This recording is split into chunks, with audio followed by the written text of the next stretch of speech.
ಇತ್ತೀಚೆಗೆ ವೇತನ ಸಹಿತ ಮುಟ್ಟಿನ ರಜೆ ವಿರುದ್ಧ ಹೇಳಿಕೆ ನೀಡಿದ ಕೇಂದ್ರ ಮಹಿಳಾ ಮತ್ತು ಮಕ್ಕಳ ಕಲ್ಯಾಣ ಸಚಿವೆ ಸ್ಮೃತಿ ಇರಾನಿ ಅವರು LGBTQIA+ ಸಮುದಾಯದ ಬಗ್ಗೆ ಮತ್ತೊಂದು ಆಕ್ಷೇಪಾರ್ಹ ಹೇಳಿಕೆ ನೀಡಿದ್ದಾರೆ.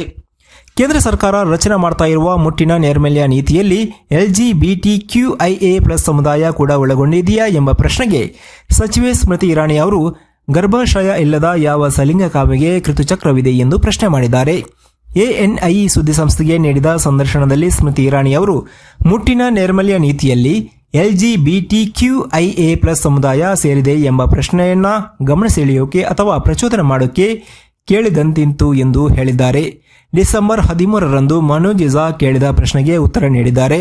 ನಾನು LGBTQIA ಸಮುದಾಯ ಮುಟ್ಟಿನ ನೈರ್ಮಲ್ಯವನ್ನು ಹೇಗೆ ಒದಗಿಸಬಹುದು ಎಂಬುದರ ಕುರಿತು ನಾನು ಉತ್ತರಿಸಲು ಬಯಸ್ತೀನಿ.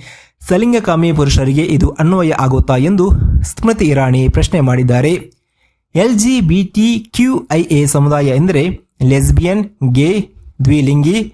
LGBTQIA ಸಮುದಾಯ ಎಂದರೆ ಲೆಸ್ಬಿಯನ್, ಗೇ, ದ್ವಿಲಿಂಗಿ ಹೀಗೆ ಸಂಕ್ಷಿಪ್ತ ರೂಪದಲ್ಲಿರುವ ಪ್ಲಸ್ ಎಲ್ಲ ಗುರುತುಗಳನ್ನು ಸಮುದಾಯದಲ್ಲಿ ಸೇರಿಸಲಾಗಿದೆ ಎಂದು ಖಚಿತಪಡಿಸುತ್ತೆ.